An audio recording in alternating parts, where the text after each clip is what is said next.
debat tidak perlu lagi dilanjutkan. Kita sudah tahu siapa pelakunya.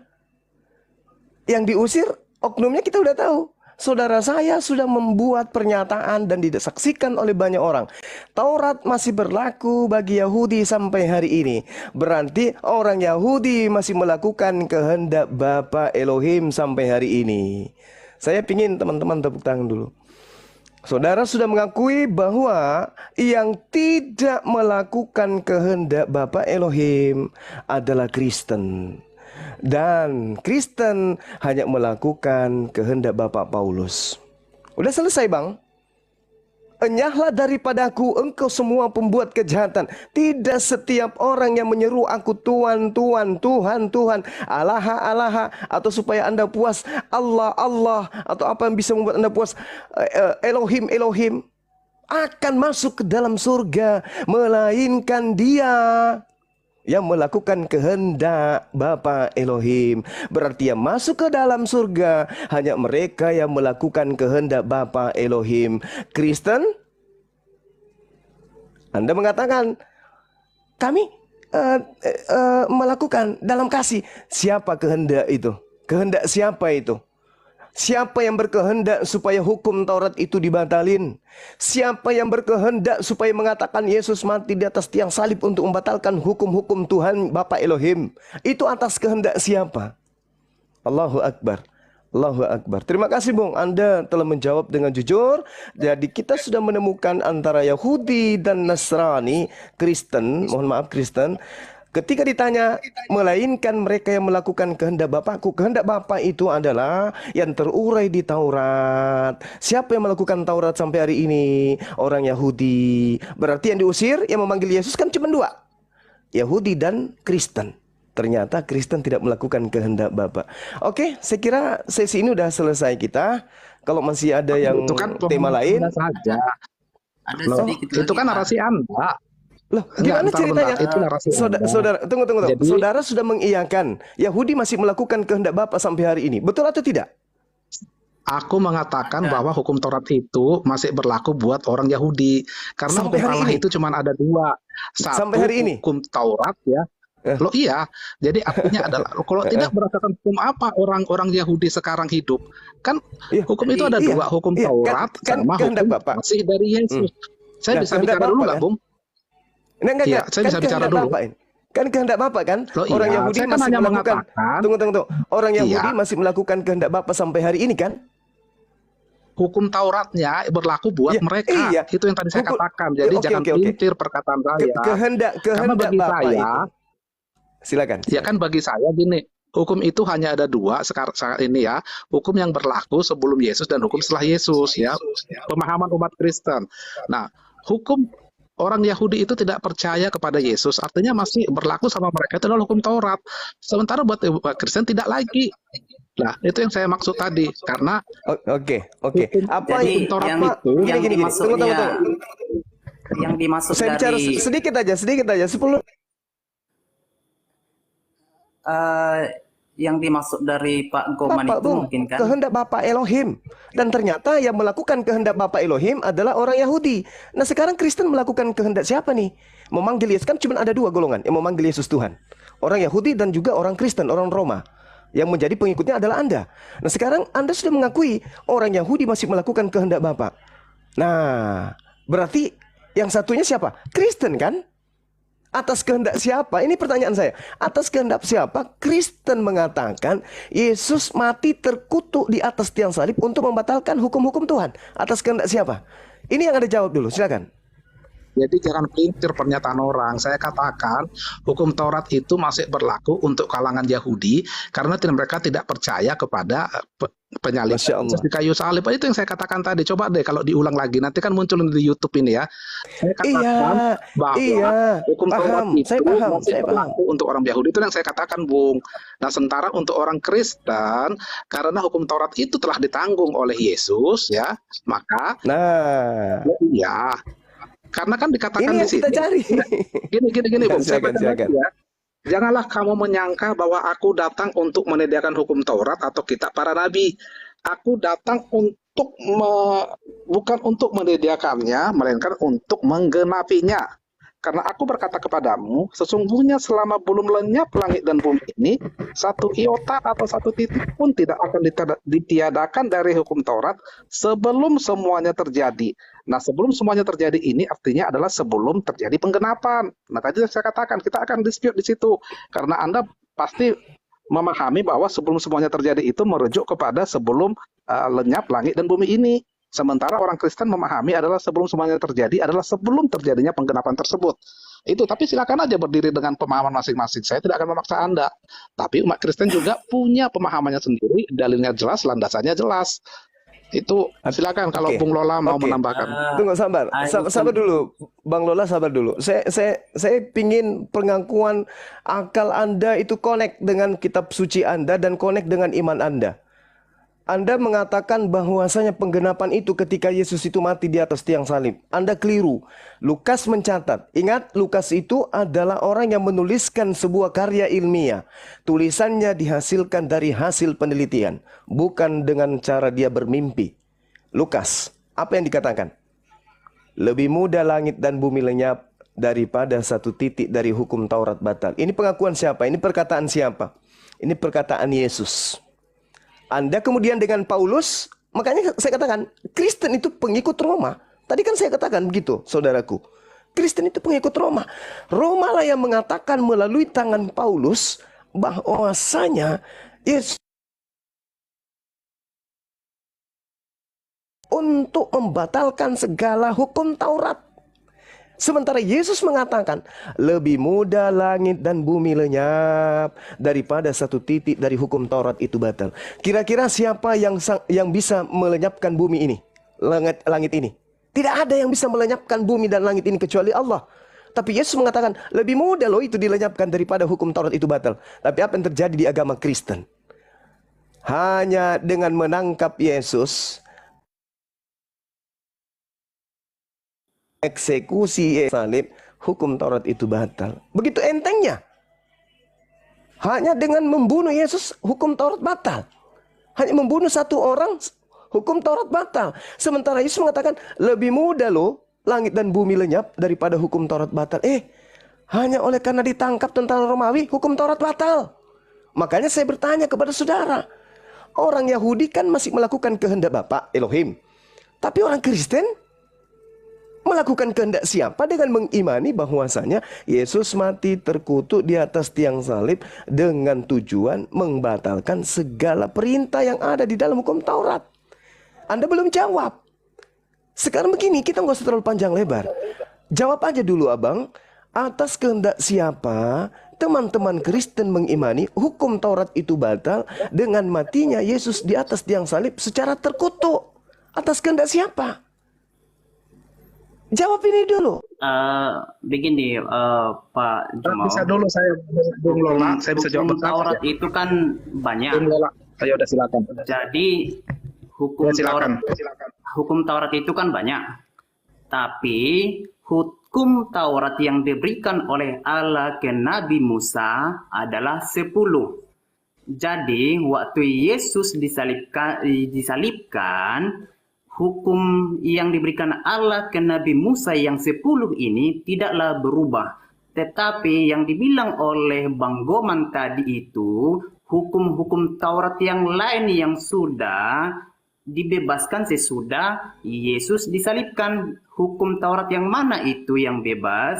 Itulah hukum-hukum Taurat, salah satunya sunat dan juga kurban dan mungkin masih banyak yang lain. Tapi kalau hukum Taurat yang 10 yang diberikan Allah ke Musa itu masih tetap sampai saat ini. Itu yang dimaksud di sana, yang dibacakan oleh Bang Goman itulah hukum Taurat yang dimaksud di ayat tadi, yang tidak berkurang satu titik atau satu iota pun. Begitu. Boleh saya tanggapi?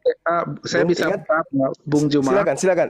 Untuk saudara saya Goman, pertanyaan saya, atas kehendak siapa Kristen mengimani Yesus mati terkutuk di atas tiang salib untuk membatalkan hukum-hukum Tuhan? Silakan. Itu atas kehendak siapa? Oke, jadi gini dulu, supaya lebih clear ya mengenai pemahaman Lukas 16 ayat 17. Tadi kan Anda kan hanya membacakan ayat 17-nya saja. Lebih mudah langit dan bumi lenyap daripada satu titik dari hukum Taurat batal, tapi kan itu kan konsekuensi dari adanya ayat di 16-nya. Nah, Anda belum membaca ayat 16-nya. Ayat 16-nya mengatakan hukum Taurat dan kitab para nabi berlaku sampai kepada zaman Yohanes. Dan sejak waktu itu kerajaan Allah diberitakan dan setiap orang menggagahnya berebut memasukinya. Langit dan lebih mudah langit dan bumi lenyap daripada satu titik dari hukum Taurat batal. Nah, itu kalau mau baca lengkapnya ya mengenai hukum Taurat yang kemudian sudah digenapi oleh Yesus dengan kematiannya di kayu salib. Itu satu. Terus yang kedua, Yesus sendiri kan sudah mengatakan bahwa dia datang bukan untuk melayani, tapi bukan untuk dilayani, tapi untuk melayani dan memberikan nyawanya bagi tebusan bagi banyak orang. Itu ada itu di kitab Matius dan di kitab Markus. Terus mengenai terkutuklah orang yang digantung di kayu salib, itu memang ada di Galatia. Tapi sebenarnya kan Yesus itu bukan dikatakan terkutuk, tapi dia itu menanggung kutuk. Menanggung kutuk artinya kan dia menjadi terkutuk memang seolah-olah gitu kan, karena dikatakan bahwa terkutuklah orang yang digantung di kayu salib. Tapi dia menanggung kutuk, sama seperti orang kalau menanggung kesalahan bukan berarti dia bersalah. Misalnya ada orang tuh yang yang melakukan suatu kesalahan. Misalnya seorang anak misalnya entah nabrak bebek lah misalnya kan. Terus kemudian orang tuanya bersedia untuk menanggung kesalahan anak tersebut. Nah, artinya dia bukan bersalah tapi dia menanggung kesalahan dari anak tersebut. Itu maksudnya yang di Galatia itu. Itu pemahaman dari iman dan ataupun dalil dari umat Kristen. Silakan Bung Juma. Oke, baik saudaraku ya. Anda belum menunjukkan atas kehendak siapa Yesus mati di atas tiang salib untuk membatalkan hukum Taurat. Anda belum jawab. Anda lari ke Lukas 16, 17. Mundur satu data 16. Bung, saya katakan kepada saudara, Anda tidak sia-sia mencari Bang Suma. Saya belajar kitab Anda, Bung, udah puluhan tahun. Ketika Anda menarasikan Lukas 16, data 16, harusnya Anda malu. Kalau aku jadi Kristen, saya malu membawa data itu di depan umat Islam yang belajar Bible. Kenapa? Orang Yahudi, pengikut Yesus, itu mengimani hukum Taurat itu tidak boleh dikurangi, tidak boleh ditambah. Dalam bahasa Ibrani ada penekanan di dalam kitab mereka, yaitu kata gara. Kata gara itu tidak boleh dialihkan ke hukum lain, tidak boleh kemudian dikurangi, tidak boleh dipotong. Ini jelas dalam kitabnya orang Yahudi. Dengarkan, di dalam Ulangan 12 nomor 32, di situ jelas ada kata gara. Jangan kau mengganti, jangan kau mengurangi, jangan kau potong. Segala yang kuperintahkan kepadamu haruslah kamu lakukan dengan setia. Jangan engkau menambahi firmanku, jangan kau menambahi perkataan-perkataanku, ataupun gara, atau merubahnya, atau menguranginya, atau memotongnya. Datang Lukas, asisten Paulus, hanya sampai ke Yohanes, kata dia. Siapa yang ngajarin Lukas ngomong kayak begitu? Sementara firman Tuhannya ada di kitabnya Nabi Musa. Jangan kau menambahi, jangan kau memotong, jangan kau mengurangi, jangan kau menghilangkan. Ini, Yesus menarasikan apa? Matius 5 nomor 19. Barang siapa yang meniadakan, menghilangkan, menggarak setitik pun dari hukum Taurat, meskipun yang paling terkecil, dan mengajarkan kepada orang lain, maka dia akan menempati tempat terhina di dalam kerajaan langit. Anda mau kemana? Oh, itu hanya sampai yang kata siapa? Kehendak Lukas atau kehendak Bapak yang Anda lakukan? Kehendak Bapak, mana kehendak Bapaknya? Kan tadi sudah 3 sesi nih. Ini sesi keempat. Mana kehendak Bapak agar hukum Taurat itu dibatalkan dengan cara membunuh Yesus, Mesias yang dikasihi, di atas tiang salib dengan cara terkutuk? Mana kehendak Bapak? Tertulis di mana kehendak itu? Mana dalilnya? Tunjukkan kehendak itu. Sementara kehendak Bapak, jangan segala perintah yang kuberikan kepadamu harus kau lakukan dengan setia. Saudara ngerti setia? Yang namanya setia tidak boleh ditinggalkan, tidak boleh dikhianati, tidak boleh ditinggalkan, tidak boleh dilenyapkan. Itu setia. Segala yang kuperintahkan kepadamu haruslah kau lakukan dengan setia. Jangan kau menambahi. Taurat tak boleh ditambah. Atau jangan kau mengurangi. Nanti muncul narasi. Lah itu kan untuk Bani Israel, Bang Suma. Oke. Itu untuk Bani Israel. Kalau itu untuk Bani Israel, lalu kenapa Yesus mati di atas tiang salib membatalkan hukum Taurat untuk Romawi dan Yunani? Kenapa? Kenapa Yesus mati membatalkan hukum Taurat untuk Romawi dan Yunani? Untuk orang Indonesia, Batak, Papua, Toraja, Manado. Kenapa bisa? Bukankah hukum Taurat itu untuk Bani Israel toh? Terus kenapa ada harus menjadi tumbal untuk membebaskan orang Romawi, Yunani, Batak, Manado, Toraja untuk tidak melakukan hukum Taurat? Emang Taurat itu untuk orang Batak, untuk orang Toraja, untuk orang Makassar? Kan bukan. Terus kenapa harus mati anaknya orang? Kenapa Maria harus bersedih ditinggal anak semata wayangnya demi untuk orang Batak, orang Manado? Oh, untuk membatalkan hukum Taurat. Sejak kapan Taurat itu untuk Manado, untuk orang Toraja? Sejak kapan? Gak ada datanya. Hukum Taurat itu hanya untuk Bani Yakub. Ulangan 33 nomor 4. Hukum Taurat yang didatangkan Tuhan melalui nabinya Musa itu adalah hak milik kepunyaan umat Yakub. Miliknya umat Yakub. Kenapa dibatalkan untuk Romawi? Kenapa dibatalkan untuk Yunani? Kenapa dibatalkan untuk orang Batak, untuk orang Toraja, untuk orang Manado? Kenapa? Apa nyambungnya? Maka Yesus mengatakan, waspadalah kepada serigala yang datang menyamar seperti domba. Ini Bung, Anda akan tersiksa dengan materi ini. Apalagi Anda sengaja mencari Bang Suma. Tersiksa. Ingat pertanyaan saya ini sesi keempat. Atas kehendak siapa Bapak Paulus itu batal dan segala perintah yang ada di dalamnya dengan menjadikan Yesus sebagai tumbal di atas tiang salib dengan cara terkutuk lagi. Sangat-sangat menyedihkan. Coba Anda narasikan. Ingat, atas kehendak siapa orang-orang Romawi, Paulus mengajarkan kepada Romawi dan Yunani melalui Efesus 2 nomor 15, dengan matinya Yesus di atas tiang salib, Yesus telah membatalkan hukum Taurat dengan segala perintah yang ada di dalamnya. Yang saya tanya, surat Paulus Efesus ini dituliskan atas kehendak siapa? Silakan. Bisa saya jawab? Oh, bisa saya dulu sebentar aja. Oke, silakan. Sebentar aja ya, 2 menit paling saya ya. Ya, oke. Jadi Bung Juma, tidak mungkin Yesus itu mengatakan suatu perkataan yang sia-sia. Di Markus 10 ayat 45 sudah jelas Yesus berkata, karena anak manusia juga datang bukan untuk dilayani, melainkan untuk melayani dan untuk memberikan nyawanya menjadi tebusan bagi banyak orang. Ini Yesus yang berkata bahwa dia memberikan nyawanya menjadi tebusan bagi banyak orang.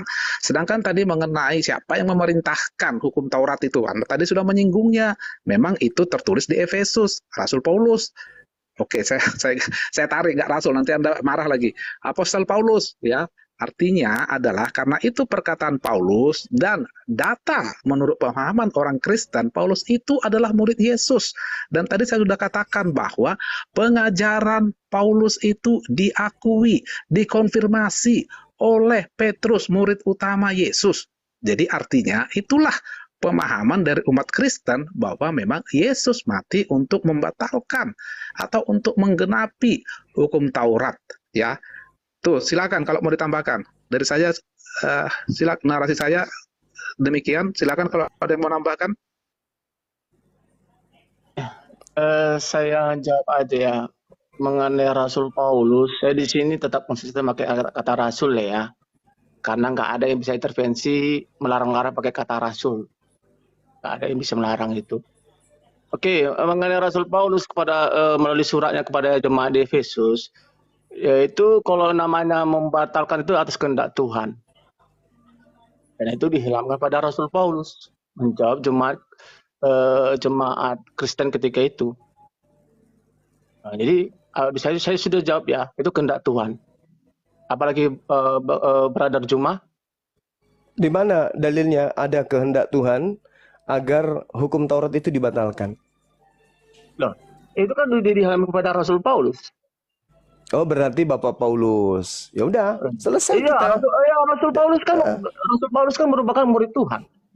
Iya, udah selesai. Berarti atas kehendak Bapak Paulus. Ya udah, selesai kita kan? Iya, itu atas kehendak Tuhan melalui Rasul Paulus. Anda jangan Anda jangan suka memelintir dulu. Loh, atas kehendak Tuhan. Saya tidak memelintir. Sebentar, Juma. Saya udah kenal Anda. sebentar, atas kehendak Bagus. Tuhan melalui Bagus, Rasul sudah kenal. Paulus. Iya, Ya. atas kehendak Tuhan melalui Rasul Paulus yang dipakai oleh Tuhan untuk mengajar jemaatnya ketika itu. Nah, Oke, Iya. baik.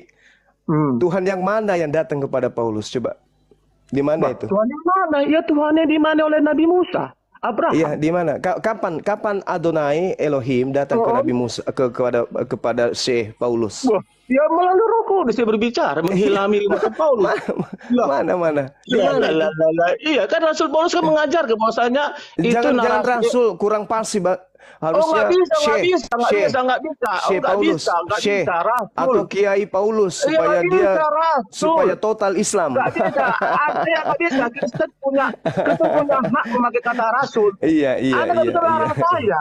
Nggak bisa dong. Iya. Kan Iya, ada nggak perintahnya bisa. memang. Nggak Aku bisa, mengutus nggak ada hak engkau intervensi liciklah terhadap seperti umat ular. Jadi seperti Iya, ular. Kan nggak ada bisa. perintahnya. Itu kan saya dukung Saran Anda. saya jangan Rasul, Bung. Kalau Nggak bisa Kiai. nggak bisa. Itu kata Atau Rasul Ustadz. tidak bisa. Kata Ustadz Paulus. Rasul tidak bisa diintervensi oleh umat Islam. Tunggu Karena aja, kata kami Rasul sedang itu milik semua. Nggak melapor ke MUI. Kami bisa. sedang melapor. Kami akan minta supaya Kristen kembali ke nggak Yunani. bisa. Kita punya data akurat sebelum Islam muncul, Kristen sudah ada. Iya, Kristen sudah menyebut kata Paulus Rasul. Iya. Di mana kitabnya Kristen? Di mana kitabnya Kristen selain di Indonesia yang menyebut Paulus itu rasul? Di mana? Iya, kalau terjemahan dari apostol kan rasul utusan. Ya rasul. Nenekmu kiper. Iya. Udah ya teman-teman, saya rasa kita udah selesai ya. Iya, saya selesai saudara Goma. Saudara Goma, kita sudah selesai bahwasanya iya, lucu kali cuma sudah biasa host diturunkan Iya. aja orang ini, tidak ada ilmunya, diturunkan host ya. Jadi saudara Gomai, tadi ada bantuan dari teman Anda mengatakan bahwasanya hukum Taurat itu dibatalkan karena kehendak Bapak Paulus. Menurut Paulus, dia mendapatkan wahyu dari Roh Kudus. Nah, itu kesimpulan terakhir. Entah Roh Kudus kah atau roh apa, yang jelas pembatalan hukum Taurat yang Tuhan sudah berikan kepada Bani Israel itu dipraktekkan dan diperintahkan oleh Bapak Paulus. Nah, kalau kita kembali ke dalam Lukas 21, Bung, waspadalah supaya kamu jangan disesatkan, sebab banyak orang yang akan datang dengan memakai namaku dan berkata, akulah dia, dan saatnya sudah dekat. Janganlah kamu mengikuti mereka. Alhamdulillah, puji Tuhan, murid-murid Yesus tidak ada satupun yang kemudian mengikuti Paulus. Di dalam Galatia 1, di data nomor 22, Paulus mengatakan bahwa murid-murid Yesus di tanah Yudea tidak ada satupun yang mengenal Paulus. Tetapi rupaku tetap tidak dikenal oleh jemaat-jemaat Yesus di tanah Yudea. Berarti memang Paulus ini adalah orang yang datang mengajarkan kepada Romawi dan Yunani tentang pembatalan hukum Taurat. Kemudian sebelum kita akhiri ya, Galatia 1 nomor 16, Paulus mengaku berkenan menyatakan anaknya di dalam aku supaya aku memberitakan dia di antara bangsa-bangsa bukan Yahudi. Maka sesaat pun aku tidak minta pertimbangan kepada manusia. Di data 17-nya, juga aku tidak pergi ke Yerusalem mendapatkan mereka yang telah menjadi rasul sebelum aku. Ini bukti bahwa Paulus tidak pernah terkontaminasi dengan murid-murid Yesus yang asli. Dia akui, dia tidak ke Yerusalem mendapatkan restu dari mereka yang menjadi murid-murid Yesus lebih awal. Itu ya, di data 16-nya dia diperintahkan menjadi rasul untuk non-Yahudi. Kemudian di Galatia 2 nomor 8, Paulus sendiri mengaku, aku diutus kepada orang-orang yang tidak bersunat. Berarti Paulus mengaku diutus untuk Romawi dan Yunani. Untuk itulah kemudian Anda bukan pengikut Yesus, Anda pengikut Paulus yang kelak diusir sebagai pembuat kejahatan. Sekali lagi saya katakan adalah Kristen. Karena sampai hari ini Anda sudah mengakui orang Yahudi masih melakukan kehendak Bapa Elohim. Saya kira demikian untuk sementara sesi ini, Bung. Nanti kalau masih mau berdiskusi dengan saya, silakan. Iya. Ya, saya Nanti kira kalau itu misalnya Anda masih mau berdiskusi, silakan cari hari yang lain. Insya Allah kita diskusi lagi. Silakan. enggak, saya mau closing statement aja terhadap Iya, topik ini, kan Anda silakan. closing statement. Oke, jadi Siap, gini ya siap. Bung ya. Kenapa tadi Iya. saya mencari Bung Juma itu? Karena tadi saya itu berdiskusi dengan teman-teman Anda di sini mengenai pemahaman Matius 7 ayat 21. Ya, saya katakan itu adalah statement Yesus bahwa dia mengakui atau merestui dirinya dipanggil Tuhan. Nah, teman-teman di sini tidak terima, katanya justru akan diusir seperti si Natali gitu ya, tidak terima. Nah, tapi kan dari diskusi kita ini Anda itu kemudian sudah bisa menerima bahwa memang itu adalah perkataan dan adapun yang berseru Yesus kepada berseru Tuhan kepada Yesus tidak akan dilarang oleh Yesus. Di situ kita udah ketemu ya titik temunya. Nah, cuman memang kita masih ada point of dispute mengenai apa sih yang dimaksud dengan kehendak Bapa. Ya silakan aja kalau misalnya Anda mengatakan bahwa umat Kristen adalah pengikut Paulus, kan itu hak Anda untuk menuduh, tapi bagi kami sendiri, kami itu sangat sadar bahwa dengan segala dalil dan data yang ada di Alkitab, kami adalah pengikut Yesus. Tadi sudah dikatakan bahwa yang membatalkan hukum Taurat itu adalah Tuhan, memang melalui Paulus, karena Paulus adalah murid Yesus, bertemu dengan Yesus, terserah Anda percaya apa tidak, tapi kami umat Kristen berdasarkan dalil Alkitab dan data di Alkitab, jelas bahwa Paulus itu bertemu dengan Yesus dan ada saksinya yaitu Ananias.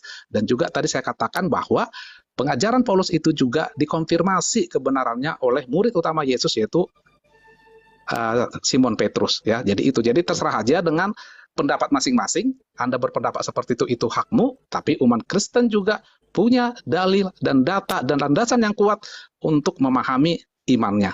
Baik, demikian terima kasih Bung Juma atas diskusi ini. Kapan-kapan saya akan ketemu lagi dengan Bung Juma.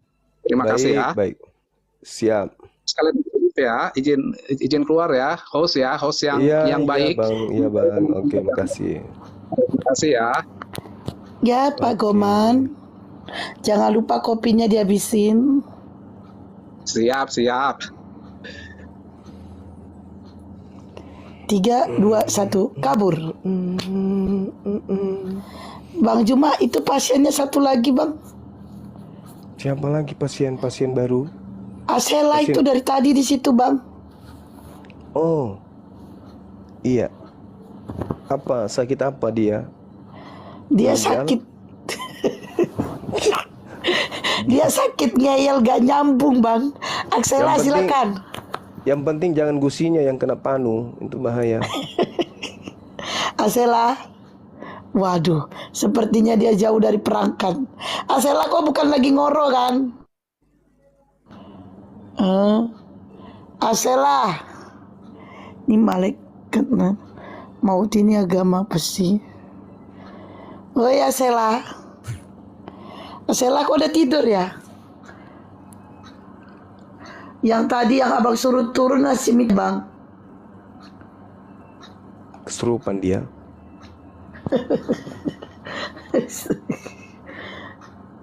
Oke. Naik agama Kristen. Yang agama Kristen yang mau diskusi silakan naik. Yang Kristen.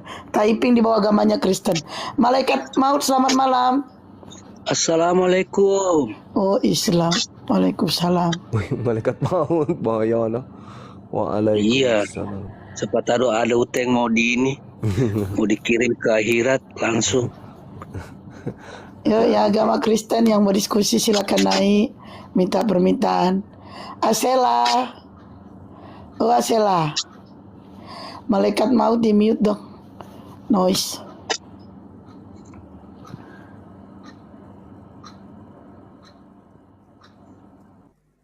Agama Kristen yang mau diskusi silakan naik, typing di bawah agamanya.